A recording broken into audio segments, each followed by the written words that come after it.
It was a turnaround. And she had the freedom fighter brains.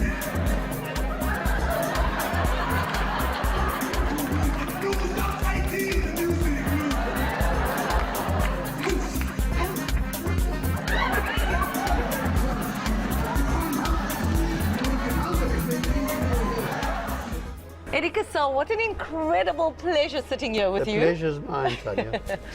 Eddy, you've been in this industry for decades now, a veteran in the entertainment industry. You're very kind. I've been around since 1987, and I have focused my work on projects, annual projects, and somehow I've just continued. And I've done some of the major projects in the city for many, many, many years. Some I still do. This one is very special to me. Mr. Eddy Cassar! So the Jive Cape Town Comedy Festival, it's on for the month, but this is of course not the first time the Funny Festival's been around. It started in 1997, after me going to Grahamstown for numerous years, the Grahamstown National Arts Festival, and seeing the development of comedy from pre-1994 to post-1994, and the explosion of freedom of speech and how the populace embraced this freedom of speech, this new concept that we didn't know beforehand, and made it their own. And I just thought somebody has to harness this and put it on and to showcase it on one stage. So I've always been fascinated in humor and the power of humor. Yes, absolutely. Yeah. You can get away with a lot of things and get a lot of important messages across using comedy. You know, for 3 years, Desmond Tutu performed for me as a comic. And I gave him the proceeds of the house for 3 consecutive years. And when I asked him in the beginning to do this for me, he came to me and he said, I like this. I said, why do you like it, Arch? So he says, because humor got us through the past. How do you keep the show alive year after year, Eddy? As soon as we put this one to bed, we try and forget everything and we challenge ourselves. And this year the theme was circus. Okay. That was the theme. And there are 1 or 2 acts that are circus related. With an experienced producer like Eddy, you're rounded up and herded and told to get over there. And then, you know, somehow the audience comes from being his audience to the performer's audience. And that transition is really important. In the first couple of nights, you don't know how the gag's going to hit. You've got to trust yourself, the audience, and that Eddy brought you here. Queens have always patronised the arts, and the arts have relied upon the support of queens. No one in from Greenpoint this evening. I always used 2 very, very good comedians to help me. One is the Master of Ceremonies, Alan Committie, and Alan knows Cape Town backwards, he knows what I want backwards, and he produces each time and more. He holds that show together beautifully. It's a very, very, very unique set of skills. Last week, the world came together, it seemed, in the saving of those boys in the cave, am I right?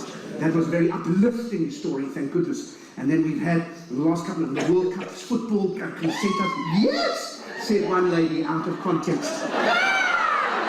She's just got a joke from earlier. I think what people around the world have come to accept is that what you see is what you get with Eddy. He likes clean comedians in terms of the language and the topics that you cover, which means that his audience trusts what he's going to get. They're going to get a quality show every year. And because of that, the comedians and the speciality acts around the world are keen to be here. You know, he doesn't have to fight to get them here. On the rand, the rand pound and the rand dollar, I mean, even the rand is poor at the moment. So you've got to understand he's fighting a fight to get these acts. But because of the reputation that he's garnered, these acts actually race to come and play here. And I think that's credit to him and the kind of person he is. And the Ashwin Willemse just decided to gooi my brood find to a live broadcast. You and I were still watching the brothers decide. And the other person who's so generous with with his talent and with his knowledge is Marc Lottering. So Marc will stay here with me the whole of the first day and say, no, rather do this, do that. They have that skill. So I don't they're have that almost skill. like producers as well. Well done. Not So- just comedians. And then we put on the show, we analyze it thereafter, and after 3 nights we tweak it. What upset me the most about the Ashwin saga was that suddenly everybody had an opinion. Everybody on Facebook had an opinion. You know, and then you sit still and you realize that not everybody on Facebook has matric.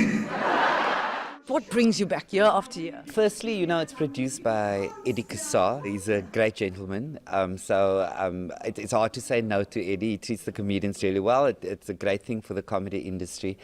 And then it has a following. And people, when there's such a loyal support, you know, it feels like you're coming back to something familiar. So a raucous laughter from people who look forward to this kind of event every year. So there's just a warmth attached to it, because that's Eddy's heart, and you can feel it in the gig.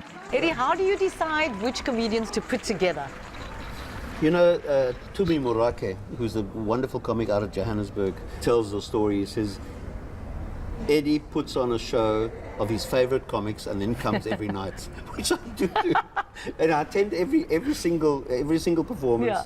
and I crit every single performance, and it's basically that. It's stuff that I like. Guys, this guy asked me for food while I was eating food. Outside of a place that sells food. And I told him I have no food. It's bad, guys. I need to leave. I think I figured out what that CA in your license plate stands for. Cape Amnesia. Forget everything when you're here. It's not easy being a comedian. People think that it's a walk in the park and that you just have to stand up there and be funny. I think there's a lot of things that goes into being funny. Hold it. If you're a comedian and you can learn your lines off pat, and you can get there and you're not fazed by the lights or the audience, and you parrot tell your story, it's relatively easy. But you must have funny bones. Yeah. You have to have timing and all those attributes. To read the newspaper in the morning and to deliver a set in the evening like Marc Lottering does, that's a true skill. I've always considered myself to be funny too. No, you are funny. Well, I could tell you a joke. Can I do a quick one? Maybe Yes. you can use me next year's show. Tell me. Let's just have a go. So 2 noughts sitting in a tree, right? And the number 8 walks past. And the 1 nought says to the other one, ha ha ha, look, he's got his belt on too tight. I've got some advice. funny. No, I've got advice for you. Stick with the eNCA. Eddy, you know what? It's always so incredible chatting to you and seeing you. Wonderful man you are. You're very kind, Good luck my with dear. your show, and You're you know, extremely just kind. keep up the incredible work. Thank you so much.